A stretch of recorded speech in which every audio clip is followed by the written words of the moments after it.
One, two, three, four.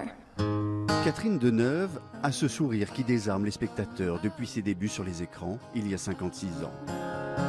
Son 128e film s'appelle « Elle s'en va ». Il est signé d'une autre femme, Emmanuelle Berco, qui avait envie de voir Catherine Deneuve dans un road movie.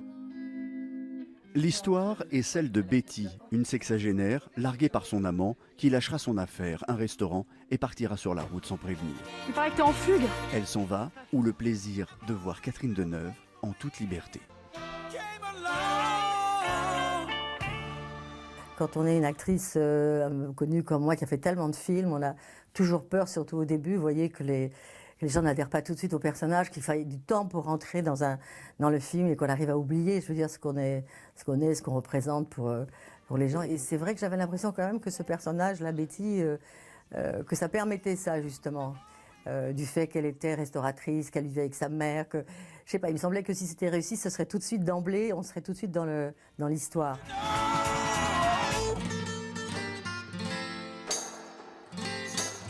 La première fois, quand je vois les films, quand ils sont finis, on se regarde plutôt soi quand même. De la nuit, mais qu'est-ce que je lui ai fait? Une petite idiote qui me joue la grande scène de la femme délaissée.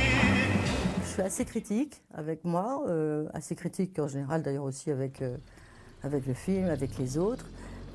Oui, plutôt assez critique, mais bon, c'est vrai que je me trouve jamais assez bien. Je me trouve jamais assez bien dans une scène ou dans...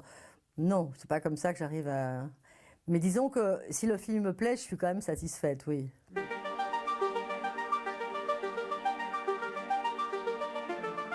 J'espère bien, mais j'espère bien qu'elle m'a un peu bousculée quand même, Emmanuelle, dans le film.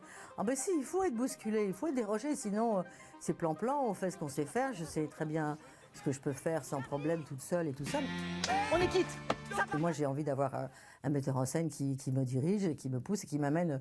Non, non, les acteurs ne sont pas autonomes complètement, ni autosuffisants à savoir ce qui est juste pour le film. Non, non, il faut être un peu bousculé. Enfin, il faut travailler, je trouve, surtout quand on est acteur connu avec des metteurs en scène exigeants. Merci.